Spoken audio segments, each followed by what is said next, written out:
আপনার কি কখনো মনে হয় যে আমরা স্বপ্ন কেন দেখি? কোনো টাইমে আমরা আকাশে উড়ে বেড়াচ্ছি, কোনো টাইমে কোনো বিল্ডিং থেকে পড়ে যাচ্ছি, কিংবা কেউ আমাদের তাড়া করছে, কিংবা ঘুমের মধ্যে কেউ চেপে ধরে নিয়েছে। এই আজব আজব বিষয়গুলি আমরা কেন স্বপ্নের মাধ্যমে দেখে থাকি? চলুন এই বিষয়টি আমরা এই ভিডিওটির মাধ্যমে জানার চেষ্টা করব এবং এই ব্যাপারে বিজ্ঞান কি বলে।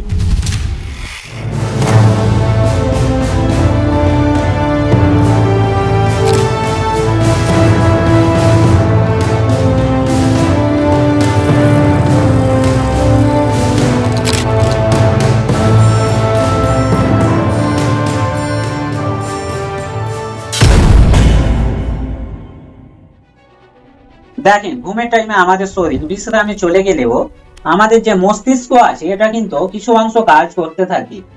ঘুমের একটা বিশেষ সময় আছে বা একটি স্টেজ আছে যাকে বলে REM স্টেজ। এই স্টেজে কিন্তু আমরা গভীর ঘুমে আচ্ছন্ন হয়ে যাই, আর এই স্টেজে কিন্তু আমরা স্বপ্ন দেখতে শুরু করি। আর আমাদের ব্রেনের একটি অংশ হলো হিপোক্যাম্পাস, যার কাজ স্মৃতি সাজিয়ে রাখা বা আমাদের পাস্টে যে কাজগুলি হয়েছে এই বিষয়গুলিকে স্টোর করে রাখা একটি বাক্সের মতো। মস্তিষ্কে আরেকটি অংশ হলো অ্যামিগডালা। এটি কিন্তু আবেগ নিয়ে কাজ করে থাকে, যেমন ভয় বা খুশি। আর আমরা যা কিছু ভাবি এবং যেটা আমরা বলার চেষ্টা করি, যেটা নিয়ে চিন্তা করি, এই বিষয়গুলি সত্য না মিথ্যা, কিংবা এই বিষয়ে যে যুক্তি দিয়ে ভাবা, এই কাজটি কিন্তু প্রিফ্রন্টাল কর্টেক্স করে থাকে।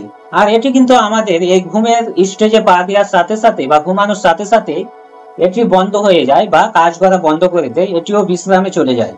মূল কারণ হলো হিপোক্যাম্পাস ও অ্যামিগডালা, এই দুইটি কিন্তু কাজ করতেই থাকে আমরা ঘুমিয়ে যাওয়ার পরেও।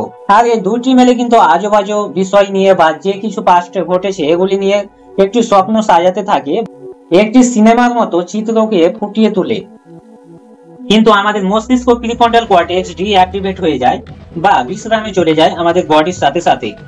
এই জন্য যে আমাদের কোনো কিছু যুক্তি দিয়ে বা লজিক দিয়ে ভাবার ক্ষমতা সেটি কিন্তু আর থাকে না, এবং আমাদের ব্রেনে যা কিছু ঘটে এগুলিকে আমরা সত্যি ভেবে বসি।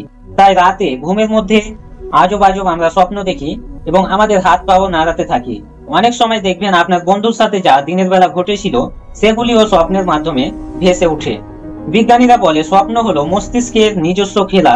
এটা আমাদের স্মৃতিকে গোছায়, আবেগ হালকা করে আর মাঝে মাঝে ভবিষ্যতের জন্য মানসিক প্রস্তুতি গড়ায়। তাইলে বুঝতে পারছেন, স্বপ্ন দেখলে ভয় পাবেন না। মনে রাখবেন, স্বপ্ন হচ্ছে আপনার মনের লুকানো মজার গল্প ও স্মৃতি। হ্যাঁ, আর আপনার একটা মজার স্বপ্নের কথা অবশ্যই কমেন্ট সেকশনে লিখে যাবেন।